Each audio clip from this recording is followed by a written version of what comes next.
Banyak orang yang memang mendukung beliau ini secara personal, tapi banyak juga yang sebenarnya orang-orang ini bukan mengagumi atau mendukung Mas Anies, tapi mereka ini adalah orang-orang yang anti Pak Jokowi. Nah, kembali di sini bahwa apa yang disukai mungkin bukan apa yang dibutuhkan untuk saat ini. Nah, Pak Prabowo aja yang seorang ketum partai itu sulit, apalagi Anies Baswedan di sini. Maka untuk saat ini akan sulit untuk Mas Anies bisa menjadi presiden di tahun ini. Tapi ingat, tahun 2029 ini sangat mungkin, dan saya berani untuk menaruh taruhan saya ada di sana.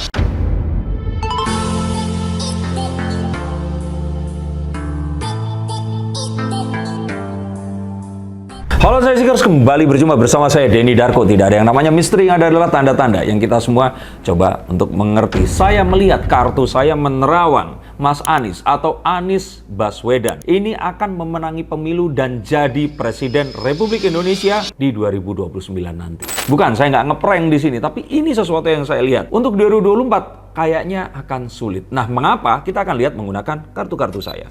Jangan salah pilih, saya tidak punya sentimen negatif terhadap Mas Anies. Bahkan kalau mau dirunut, Mas Anies ini masih punya kekerabatan dengan istri saya. Jadi kalau nepotisme, saya nggak mungkin akan mendiskreditkan atau apapun itu tadi. Tetapi saya mencoba untuk realistis. Bahkan jika ternyata saya diminta untuk secara personal memilih di antara capres-capres ini, saya secara personal akan menyukai figur seperti Ridwan Kamil dan Anies Baswedan. Karena latar belakang pendidikan saya, dan saya tahu bahwa Indonesia ini hanya akan bisa diselamatkan dengan pendidikan. Dan alangkah baiknya jika ternyata presiden kita adalah orang yang juga berasal dari bidang pendidikan, mengerti tentang pendidikan itu tadi, dan melihat pentingnya pendidikan untuk mengubah arah dan kemajuan bangsa. Tetapi apa yang saya sukai bukan apa yang dibutuhkan oleh negara saat ini. Saya mengingat saat dulu setelah saya memiliki mobil, sempat memiliki sejumlah uang, mungkin sekitar 200 juta, dan berpikir untuk membeli sepeda motor Harley Davidson. Dan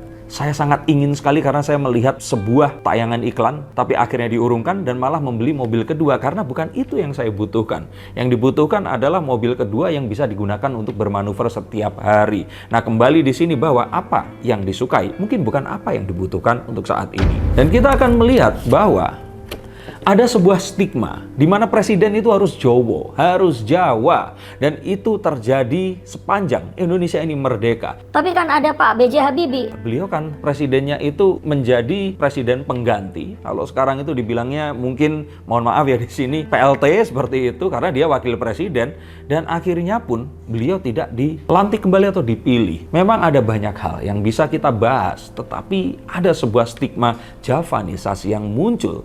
Dan ini saya katakan muncul karena kita masih beribu kota di Pulau Jawa. Dan karena itulah mengapa Pak Jokowi ingin memindahkan ibu kota ke pulau yang bukan Jawa, agar stigma ini bisa dihilangkan. Saya sendiri menantikan jika Indonesia ini dipimpin oleh presiden yang bukan wong Jowo, di mana talenta terbaik itu bisa muncul dari seluruh penjuru negeri. Dan bisa saja nanti presiden dari Papua, atau presiden mungkin dari Makassar, atau presiden mungkin dari Sulawesi atau Kalimantan, atau mungkin dari bumi Sumatera. Tapi selama Jakarta masih ibu kota negara, saya pikir ada sebuah stigma di mana presiden ini harus orang Jawa. Loh, tapi Mas Anies kan orang Jogja. Iya betul, tapi kan keturunan Yaman. Nah, tetap nasionalisme di sini tinggi. Kita tidak pernah meragukan nasionalisme dari Mas Anies Baswedan ini, di mana beliau adalah keturunan langsung dari A.R. Baswedan, seorang cendekia muslim yang ikut dalam pergerakan kemerdekaan RI, yang saat itu merupakan pelopor yang berani untuk keluar dari identitas etnis dan agama. Dan hal tersebut sebenarnya muncul dari Mas Anies sendiri. Ada sebuah interview yang dilakukan saat adanya sebuah tudingan bahwa beliau ini mengendorse Islam radikal di sana.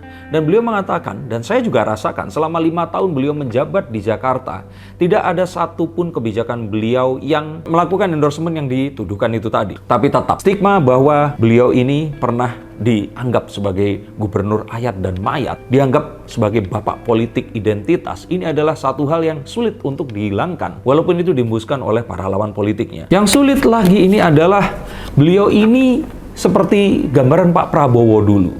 Pak Prabowo ini adalah pilihan yang penting bukan Jokowi. Jadi saat Pak Prabowo ada, Pak Prabowo ini tempat berkumpulnya orang-orang yang anti dengan Jokowi. Tapi belum tentu mereka ini mencintai Pak Prabowo. Nah, Mas Anies pun memiliki dilema yang sama. Banyak orang yang memang mendukung beliau ini secara personal, tapi banyak juga yang sebenarnya orang-orang ini bukan mengagumi atau mendukung Mas Anies, tapi mereka ini adalah orang-orang yang anti Pak Jokowi. Sehingga asal bukan Jokowi dan kroni-kroninya, mereka akan berkumpul untuk mendukung Anies Baswedan di pemilu 2024 nanti. Dan dari sini saja fanatismenya tentu saja akan berbeda. Pendukung Pak Jokowi itu sudah ada, bahkan sejak beliau dulu masih menjadi gubernur DKI Jakarta. Terus kemudian 10 tahun nanti akan memimpin, saya pikir ini bukan sebuah pertarungan yang akan gampang untuk dimenangkan. Maka tidak akan berlebihan kalau saya katakan nasibnya Mas Anies atau Anies Baswedan ini bisa saja kayak Pak Prabowo. Kalaupun di sini popularitas dan elektabilitasnya ini naik, maka mungkin tidak untuk saat ini, tapi bisa disimpan untuk pemilu di yang berikutnya nanti. Apalagi mengingat bahwa dukungan politik dari partai yang ada bukanlah partai yang memang di mana Mas Anies ini bukanlah kader dari sebuah partai. Nah, Pak Prabowo aja yang seorang ketum partai itu sulit, apalagi Anies Baswedan di sini. Tapi tetap nanti apa saja mungkin bisa terjadi. Menurut kalian apa yang akan bisa terjadi di 2024 nanti? Tuliskan komentar kalian di bawah sini. Nah, kalau melihat bahwa apalagi nanti lawannya ini adalah Mas Ganjar Pranowo, maka akan lebih sulit lagi karena Mas Ganjar di sini saat ini masih menjabat menjadi gubernur Jawa Tengah. Dan elektabilitasnya ini belum dilontarkan karena belum ada pengumuman beliau menjadi seorang capres. Dan Ganjar Pranowo memiliki basis dukungan partai yang juga kuat. Apalagi di-endorse langsung oleh sang petahana yaitu Pak Jokowi di sini. Maka sebenarnya yang terjadi saat ini adalah sebuah hal yang mungkin hanya akan bisa memberikan hembusan-hembusan sepoi angin kebahagiaan kepada pendukung Mas Anies, tapi pada kenyataannya ini akan sulit untuk bisa dimenangi. Dan ingat, di sini saya tidak punya sentimen negatif apapun dan tidak berusaha untuk mengendorse, tapi saya mengatakan apa kebutuhan bangsa yang bisa dilihat untuk saat ini. Nah, dilihat bahwa Mas Ganjar di sini yang didukung oleh Pak Jokowi dan Pak Jokowi di sini sebagai petahana, maka hingga Februari 2024 nanti, tentu saja banyak hal yang akan bisa dilakukan. Banyak hal-hal kreatif yang bisa untuk dijalankan. Dan di atas kertas saja ini sulit untuk dikalahkan. Maka saya lihat bahwa peperangannya ini tidak akan seimbang. Maka apapun yang dilakukan Mas Anies, ini hanyalah sebuah celengan kalau wong Jawa bilang. Untuk apa yang akan dilakukan beliau di 2029 nanti.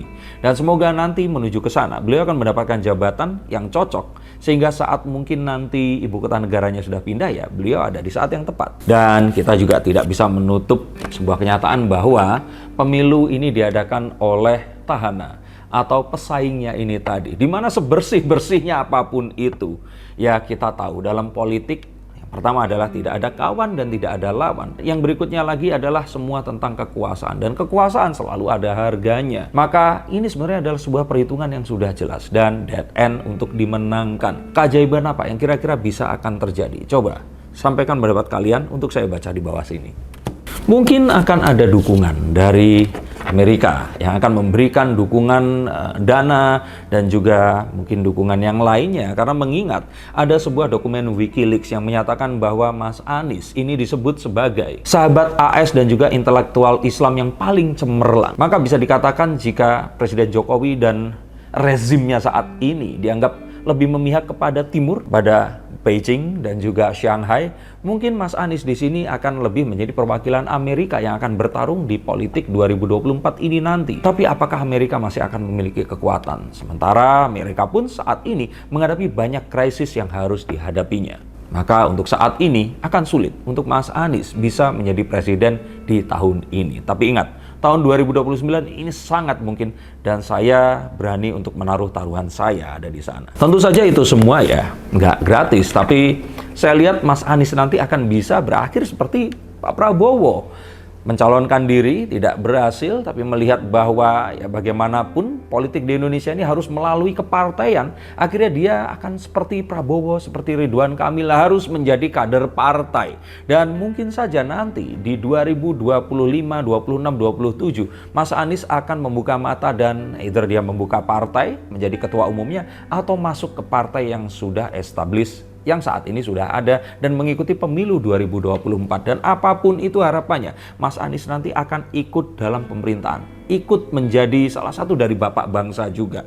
Dan tetap ada di antara pilihan tokoh-tokoh muda cemerlang Indonesia yang akan lebih meramaikan. Apalagi nanti semakin mendekati Indonesia di tahun 2035, di mana kebangkitan Indonesia itu sudah bukan ramalan lagi, tetapi sebuah keniscayaan yang pasti akan terjadi. Maka ini adalah sebuah terawangan dari saya, di mana di era atau zaman post-truth seperti ini, kebenaran bukanlah fakta, tapi pilihan yang didasarkan oleh preferensi atau kesukaan kita. Dan semoga konten ini akan bisa membuka mata dan kita tidak akan bertekuk lutut terhadap fenomena post-truth itu saja. Mencoba untuk menggali, mengetahui, dan melihat lebih dekat dan lebih dalam lagi. Dan tentu saja ini adalah sebuah pertimbangan untuk kalian memilih di 2024 nanti. Terima kasih, sampai jumpa, dan salam.